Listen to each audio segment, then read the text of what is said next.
kay Kake na nabigyan kami ng libre postiso dahil nakakangiti na kami ng maayos.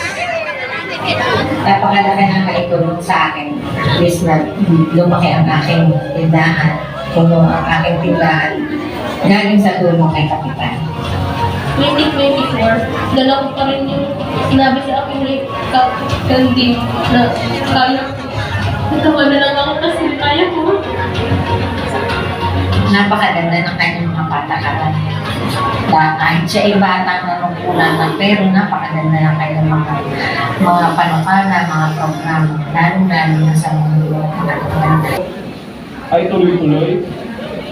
Ang mga pangarap ay nilisan sa katuparan at ang tiwala. Kung ano man po ang maibibigay natin ay paparating sa ating mga kasamahan sa baba.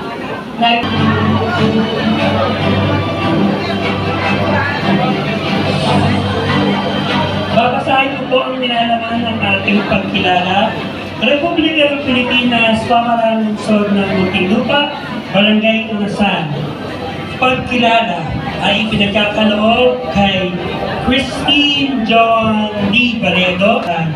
Tunay kang ikinararangan ng Unasan Elementary School at ng buong Barangay Unasan. Ginawad ngayong ika-20 ng Hunyo 20.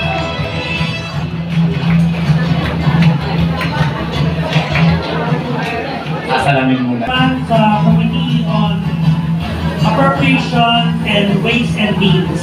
Yung sinasabi niyo po bulletin board,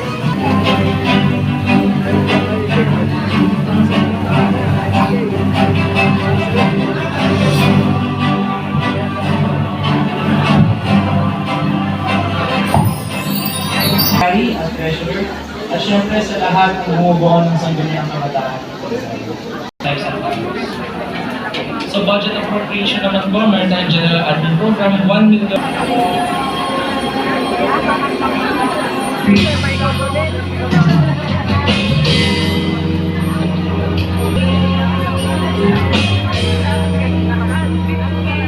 Magsimula ka, pag-ibig ang kaganda. Ay, sayang naman ang buhay, mawawala ng sense. ang tinig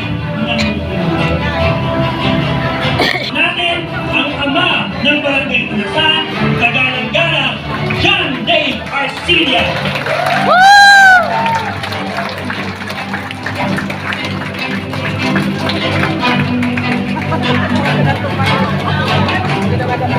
Maaari na po tayo umupo. Ang ating mga pangarap. Huwag maghintay sa pagkilos, baka masanay. Magsumikap, mangarap, at abutin ang nais ng puso. Sa ating mga pinipanauhin, akit ang lahat. Kaya wala po, sobrang tutuwa po ako. Lakpan po natin ang barangay.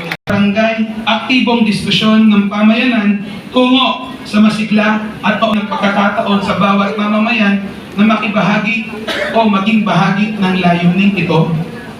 Bago po tugunin ang katanungan ng lubong tagapamayapa, ang usaping idinudulog sa kanila. Rolling store or cart, online business, at iba pa.